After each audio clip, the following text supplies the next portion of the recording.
জাতীয় সংসদ নির্বাচনের তফসিল ঘোষণার পরদিনই ইনকিলাব মঞ্চের মুখপাত্র ও ঢাকা ৮ আসনের সম্ভাব্য স্বতন্ত্র প্রার্থী ওসমান হাদির উপর গুলির ঘটনা ঘটে।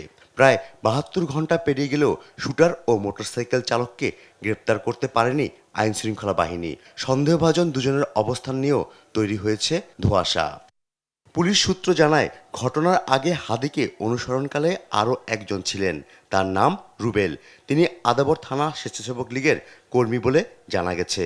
এই ঘটনায় অভিযুক্ত সাবেক ছাত্রলীগ নেতা ফয়সাল করিম মাসুদ ওরফে দাউদ খান এবং তার সহযোগী মোটরসাইকেল চালক আলমগীর সীমান্ত পাড়ি দিয়ে ভারতে প্রবেশ করেছে এমন গুঞ্জন উঠেছে। সন্ত্রাসীদের বর্তমান অবস্থান আসামের গুয়াহাটি শহরে বলেও শোনা যাচ্ছে। যে মোটরসাইকেল থেকে গুলি করা হয়েছে সেটার নাম্বার শনাক্ত করে মালিককে শনিবার বিকেলে গ্রেপ্তার করে র্যাব।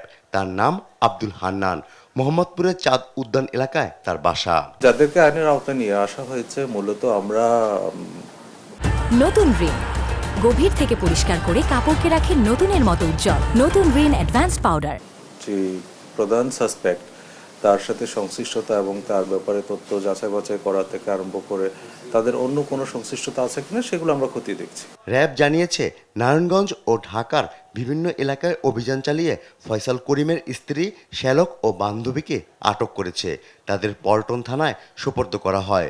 হাদিকে গুলি করার ঘটনার আগে ফয়সাল করিমের সঙ্গে তার স্ত্রী শ্যালক ও বান্ধবীর মুঠোফোনে একাধিকবার কথা বলার প্রমাণ মিলেছে। এদিকে ওসমান হাদির চিকিৎসা সংক্রান্ত সব ব্যয় রাষ্ট্রীয়ভাবে বহন করা হবে। হাদির ব্যাপারে বাইরে পাঠাবে। কালকে যখন আমাদেরকে মেসেজ দিল, আমরা বলেছি টাকা পয়সা কোনো ব্যাপার না, উইল গিভ অ্যালোকেশন। যা হোক, এটা ম্যানেজ করে অর্থ মন্ত্রণালয় তাদের নিজস্ব বাজেট থেকে দিচ্ছে, পরে হয়তো অর্থ আমরা হিসাব করবো। তো এই ব্যাপারে কোনো দ্বিধা ছিল না। তার চিকিৎসা প্রক্রিয়া সার্বক্ষণিকভাবে পর্যবেক্ষণে রাখার জন্য সংশ্লিষ্টদের নির্দেশনা দিয়েছেন প্রধান উপদেষ্টা। ওসমান হাদির দ্রুত সুস্থতা কামনায় দেশবাসীর কাছে দোয়াও চেয়েছেন তিনি।